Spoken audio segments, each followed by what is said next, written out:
Yay, meeting is now streaming live on Facebook. You made it work. Oh man, I don't need more stress in my life. The last couple of days have been days.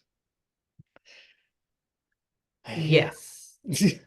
I don't Okay. maybe we'll get into that part. I don't know. I mean, I'm sure it had an effect on my body at some point. I definitely had an impact on my mind. So I floated an idea past you a couple of days ago, You asking did. you what's your body telling you? And we've just had a quick 30-second conversation about this, but basically it sounded like you had a strong reaction to what that was for you. So before I launch into my version of why this had to be the topic for this week, I Yep. want to hear your reaction first. Okay. So when I saw that message come through, I was like, are you living in my house, Ian? You're on the other side of the world. How do you know what my body's doing? Rent free. Apparently. Because I had lost my voice over the weekend just past. So about 6 days ago, I seriously did not have this voice box working at all. And over the last 6 days, it has been getting progressively better. It's still not 100%. And people who will know me well will hear that it's just slightly being strained at the minute, but it's pretty damn good in comparison. So when you sent that message, I was like, I don't know. What's my body telling me? I'm not really paying attention. And then it reminded me about what I was doing 2 weeks ago, and maybe I wasn't paying attention to my body 2 weeks ago, which then accumulated into me losing my voice. So that was my reaction to your very innocent topic idea. With that explained, what I was doing 2 weeks ago was I was at a 4-day convention. Now, those are always big events, and I know that. I've been to them before. I know what's involved. I know how much extrovert energy I need to bring to those. And being that I prefer to be introverted, even though I can choose that extrovert, I I arrived at convention and it was just on. It was because it was on the other side of Australia and there was a 2 hour time difference. The first day was the big hit because I ended up having 2 extra hours in my day. And I had got up early in Brisbane. So it was just an overly extended day. So day one had like 28 hours in it instead of 24. And then of course there was the social, there was dinner, then there was drinks. Oh, well, there might have been drinks before dinner and then drinks after dinner. And then get back to my room and it was like 11:30 or midnight. So if we do the quick calculation, then we're looking at, 1 or 2 o'clock in the morning, my For you. real time. And I just collapsed. So I was not paying attention to my body at all while I was out drinking and socializing. And then you get up the next morning, and what did my body clock do? It woke me up at my normal body clock time. So Your I normal managed Brisbane time. totally. So I managed to get about 3 or 4 hours sleep the first night. But up I get and on with the day. And it was full on convention for the day. And of course, it's a repeat. Then you get drinks on the top floor of the hotel and then somewhere for dinner. And then the next day is the same again. And then it's gala dinner. So it just was literally 4 days of non-stop convention talking. Like this is a convention for professional speakers.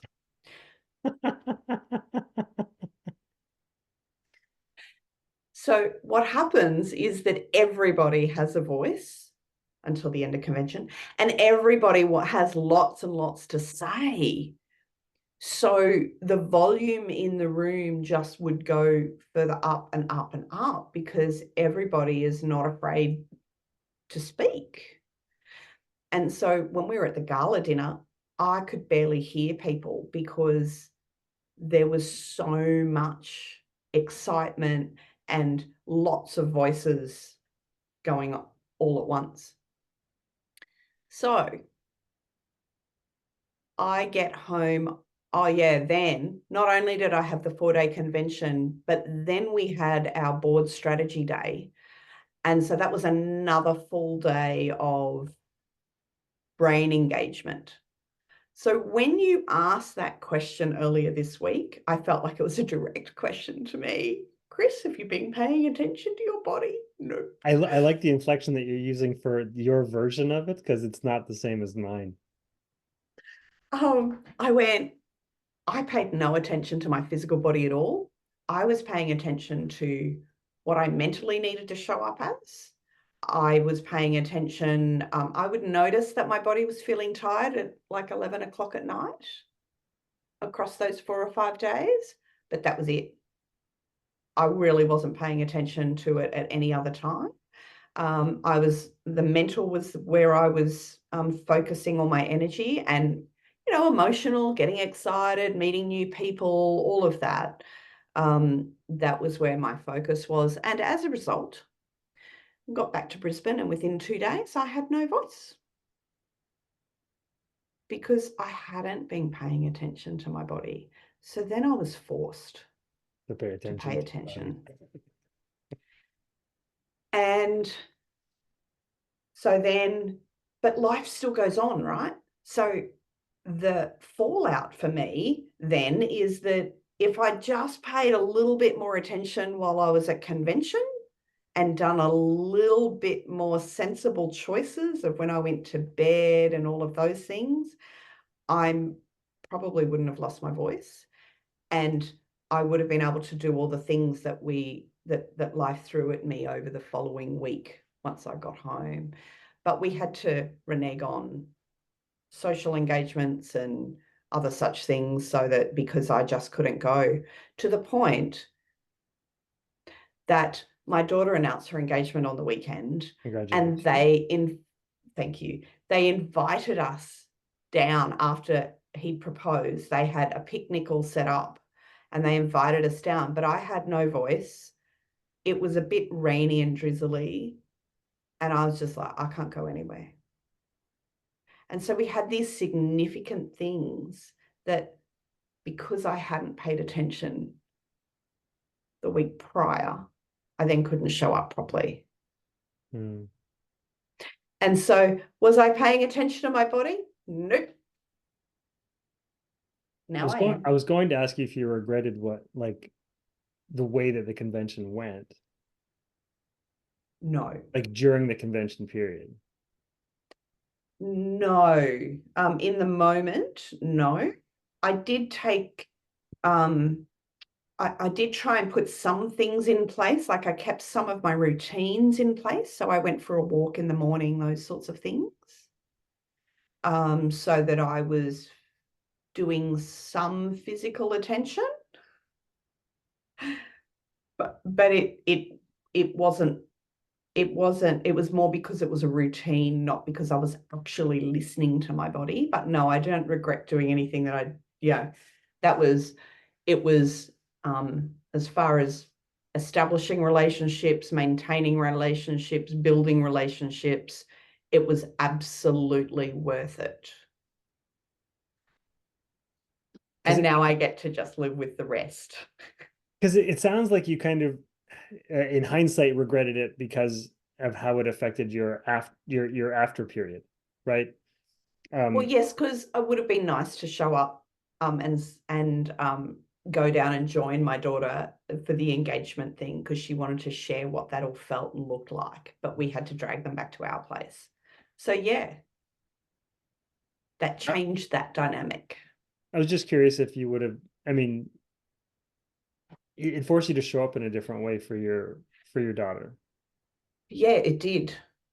Yeah, Is that because I had to is prioritize that how a I. bad thing the way that you did it though? Like it is it yeah, is it I'm not sure that I feel like it's a bad thing. I um I don't I I'm also a bit of a bit of a believer of things work out as they're supposed to. Mm-hmm. I probably wasn't supposed to be part of that moment for her. Why do you say that? Well, if I was supposed to be part of that moment for her, I would have felt okay to go and be part of it. Mm-hmm. But I obviously wasn't, we weren't meant to be there. That needed to be just their moment and their memories, and doesn't include Renz and I, because, you know, that's her engagement. That's not, oh, this is my engagement and mum and dad were there. I don't know that that needs to be a thing. Cool. So I don't know that I regret it. It's just that part of that emotional part of me that goes, oh, it would have been nice to be there and see it in person and see her react to it all and everything. But there's video footage, so that's okay. There you go. But yeah, so there's a little bit of and it then does have an impact on working with clients throughout the week. I had to keep going, oh, you'll have to forgive my croaky voice. It's a little bit dodge. And that's then more, it doesn't take away from the service I provide or the exchange that I'm giving, but it kind of adds another element that doesn't really, I prefer it not to be there. So I wouldn't call it regret, but it's just like, oh, I'd really like an ability to make a different choice. Now, please tell me if I'm talking out of school or not when I say this, but we were talking before your trip, and I don't know if it was an after conversation or this conversation about being worried about how you're going to service your clients during this period. And now I think you were still able to do that during, but then after you had to take a break no matter what. Ah, Yes. interesting. It is interesting. Yes, you're absolutely right. I was able to maintain everything while I was over there. And then when I got home and lost my voice, that's when it impacted how I could serve my clients. Yes. And it all worked out. Well, it worked out. It's not my absolute preference, but I don't regret it. No, but you also, I mean, you figure out a way, right? So, like you're saying about your daughter, things always seem to work out the way that they were best supposed to work out. And they're all still working out, even though it wasn't how you would have planned it, being the planner that you are. Exactly. Yeah. Yes. Yes. So I it's kind of gone, oh, I could have done that better. I could have maybe managed my voice box a little better while I was at convention. I do have another convention coming up later this year. Hopefully, I will take the lessons of last week and apply them in 6 months' time so that I do it better. A few less drinks, a few less hours at night. Yeah. Possibly. Maybe paying attention to what my body's actually telling me. So that's a good question, actually, is how will you know, and how will you be able to listen to your body when you're in it? Well, the only answer I have for that is awareness. Just making sure that I keep putting that in the front of my consideration. Yeah, top of mind. Yep, It's good. that's the only way to do it. All right. It's not always easy, but it's the goal. No, but if you, at least you know what the ultimate goal for why you're there, and what you want to have unfold for yourself, at least you have that as top of mind, so that you have the option, or at least the awareness of being able to make better choices that are going to serve you in the moment, in the next day and the next week, or whatever the case may be. Absolutely. So that's what you triggered. That's what I spawned in you. And I was like, oh, this is so apt for what I've just been through. So What prompted this question, Ian? This is coming from a different angle. Okay, Nice. so last week, uh, I was doing a workout on Thursday afternoon or something, and I tweaked my hip when I was doing a heavy lift, and it felt weird in the moment, but it wasn't like I'm like, yeah, I'm definitely done. I'm not going to go any heavier. It didn't feel right what I just did, but it was fine. I went off, I had my dinner, I went and I coached a class, and then when I got back from my class, I was like I could barely walk. And then I laid down on the couch for a bit. I got some heat and I laid down and um, I was very stilted when I was after that. I had trouble moving around. I had trouble sleeping, and it hurt. Like I looked like an old man, and I felt like it hurt way worse than an old man. Anyways, so for about 2 days, I had this like horrible pain in my hip, um, trouble getting around. Like Julie's having to like do that thing where you like help pull somebody up off the couch or whatever so that you can get into an upright position. And on that Saturday morning, I was supposed to have my level one revalidation of my CrossFit certificate. And I was a little worried about that because it's a very movement heavy thing. You have to do all the movements, but even though you're doing it online, you have to be able to do everything, and you got to be there for the full 4 hours. So it's intense, even though it's an online course. To the point where I was a little nervous, and I wrote to the teacher and I said, hey, I don't know if I can do this. Anyways, it was weird. I was still able to do the movements, even though walking was excruciating. Anyways, I went through the full 4 hours of this. I managed to do pretty well. Like it wasn't as bad in the moment to do that work. And I came out of the call feeling like a lot more confident and anyways, I was doing some menial tasks afterwards, folding laundry and stuff. And I was kind of like thinking about the course and how I felt about it. And like I said, how much more confident I felt in myself about what I'm able to do. Like I felt like I have some more control and that there's like possibilities here for me that I haven't been thinking about or exploring. Anyways, I drop a sock on the floor and I went to bend over to pick it up and I didn't feel anything. Okay. The pain was gone. Oh, wow. I was able to I pick thought up. that story was going to go to, and then I couldn't move. No, I was able to move freely. I was able to pick up my leg. I was able to move it in positions and orientations that none of which were possible hours before. It was remarkable. And the only thing I can think of is it was the moment that I had the clarity of control, confidence, and possibility that the pain released, dissipated. Nice.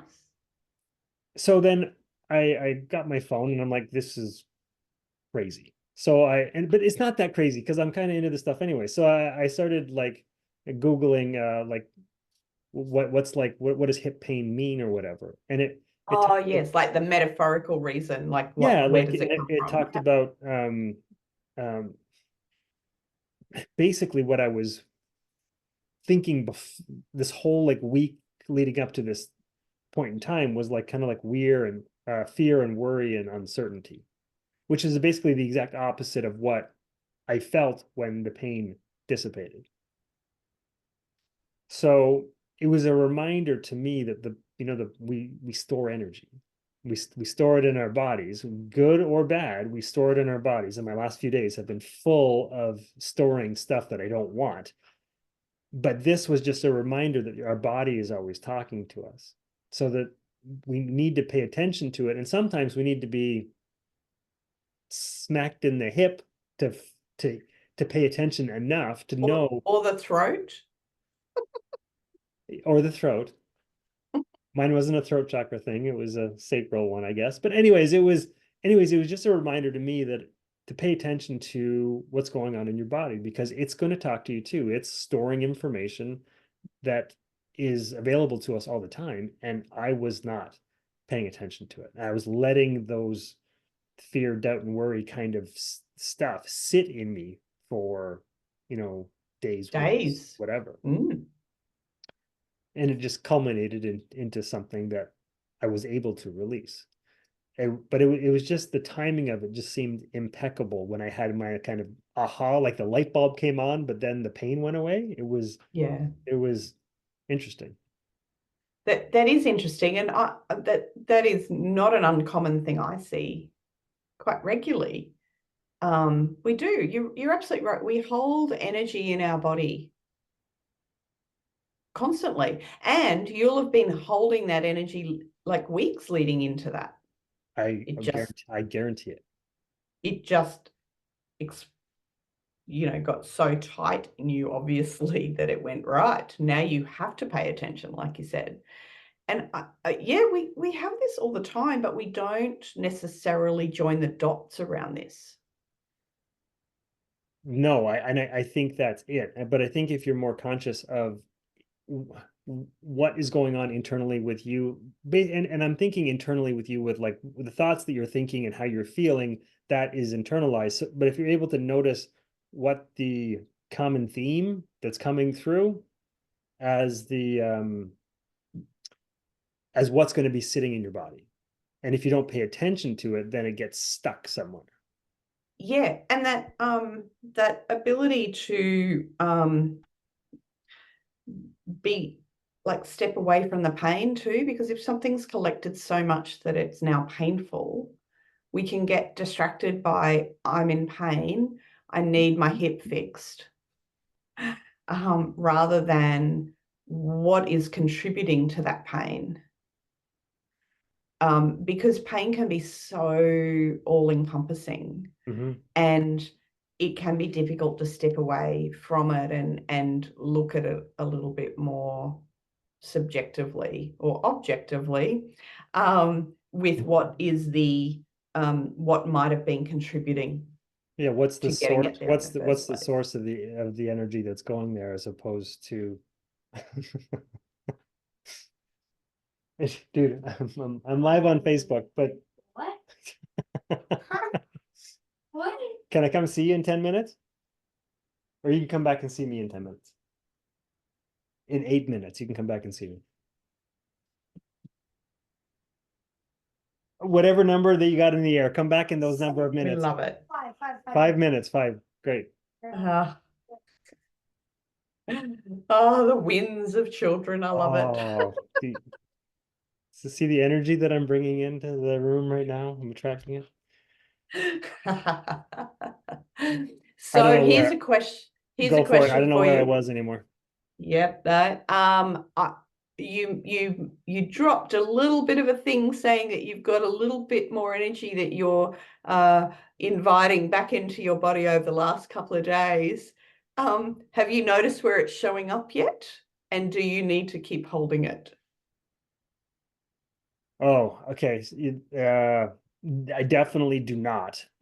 Um, I'm not sure how to dive into that one. It feels like I'm definitely holding energy that is not mine, and I shouldn't be holding on to it. So yes, I need to release it. I did a process this morning, which definitely helped. Um, but I'm still holding on to some residual energy for sure. And so that's that conscious thing, right? And you don't have to delve into, I'm not for 1 minute asking you to delve into what that's about, but more about identifying where it might be showing up for you. And it could be simply in more shallow breathing, or it could be in, just a little lower in energy even. That's still a physical, that's where it's holding in your body. It mightn't be a sore hip or lower back pain or neck pain. It mightn't be that. It might just be something a little more subtle. And we forget to join those dots early in the piece. I completely agree, and actually, that was kind of my train of thought for finishing this was tying it back to smaller versions of what I'm experiencing, because usually the bigger pains come from bigger things that have been churning and you've been holding on to for a longer time. Yes, I definitely am drained from the past day or so. And yes, I have definitely noticed myself with that kind of breathing until you catch yourself and go, wait, like full breath, like I would love a Bring full the breath of, oxygen in. yeah, exactly. So those are usually pretty quick cues for me to notice that, okay, I'm definitely thinking about something that is not serving me right now, or holding on to energy that needs to flow through a little bit differently. Yeah, and that's that subtlety of our body actually, like you said, listening to what your body's telling you, even in shallow breathing, so that you can go, oh, no, I'm holding stuff that I don't need to, and literally taking a deeper breath lets more get released. And I found just having a quick text conversation to get some of those thoughts out was it's weird. The last few days with my wife, we've had a couple of text conversations. It's always spoken to each other. It's kind of funny, but it was true.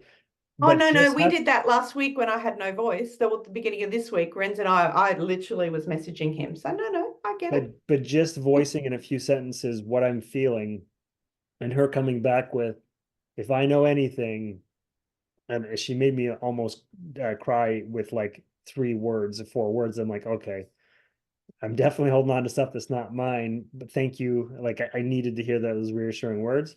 So just getting it out of you, and allowing somebody else to be a part of that is helpful. Absolutely. Yeah. I'm one for getting that as much as we can identify that, if we can identify what we're holding and we can get a way to communicate it. That's healthy though. I really want to make sure that it, like your example, is a beautiful, healthy way of doing it. Someone you trust, your partner in life, like that's a really great way of doing it because it's such a safe space to do it. Um, but yes, communicating what you're feeling, whether it's valid or not, it doesn't matter. It's just about what you're feeling. Doesn't matter if it's real or it's real for you. If it moves things in your system, then bring that on. Yeah. It'll help the physical. So it sounds like that you and I mostly pay attention to what our body's telling us until we don't. We're we're all animals on the same continuum, whether we're completely unaware, sometimes aware, or 100% fully aware.